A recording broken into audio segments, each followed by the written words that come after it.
تفصیلی رپورٹ آپ نے ملاحظہ کی ہے۔ میر رضا کی قبر کشائی کا یہ معاملہ ہے۔ کچھ دیر میں قبر کشائی کا عمل باقاعدہ طور پر شروع کر دیا جائے گا۔ تمام ماہرین اپنے طور پر باڈی کی جانچ کریں گے، اس پر مزید بات کریں گے۔ خرم گلزار ہمیں جوائن کریں۔ خرم بتائے گا اس وقت آپ کیا بتا سکتے ہیں اس حوالے سے؟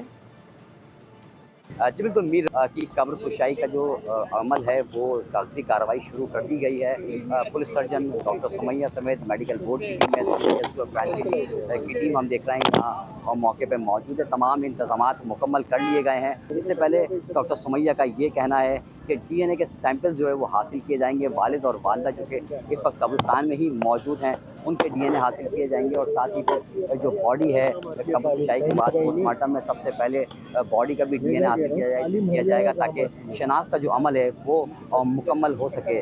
میر رضا کی جو شناخت ہے وہ مکمل ہونے کے بعد ہی کاغذی کارروائی مکمل ہوئی ہے۔ اس کے بعد باڈی کی جو ہے وہ جانچ شروع کی جائے گی، جس میں کچھ 14 ایسے پوائنٹس ہیں جس میں کھوپڑی کو ہٹا کے اس کا معائنہ کرنا، کھال کو ہٹا کے معائنہ کرنا ہے، پھر جس جگہ سے بلٹ انٹر اور ایگزٹ ہوا ہے اس جگہ کی جو ہے وہ بالخصوص خاص جو ہے وہ نمونے وہ حاصل کیے جائیں گے۔ جسم کی باڈی میں کہاں ہڈی جو ہے وہ ڈیمیج ہے، اس حوالے سے بھی جانچ کی جائے گی، اور باڈی کے مکمل جو ہے فورنزک کے ساتھ ساتھ تمام جو ہے وہ سیمپلز بھی حاصل کیے جائیں گے۔ اب سے کچھ دیر کے بعد یہ تمام کارروائی کا آغاز کیا جائے گا۔ قبر کشائی کا عمل جو ہے وہ شروع کیا جائے گا۔ ابھی ہم دیکھ رہے ہیں کہ کاغذی کارروائی کا آغاز کر دیا گیا ہے، اور ڈاکٹر سمیہ کا کہنا ہے کہ سب سے پہلے ڈی این اے کے سیمپل حاصل کیے جائیں گے، اس کے بعد تمام کارروائی کا آغاز کیا جائے گا۔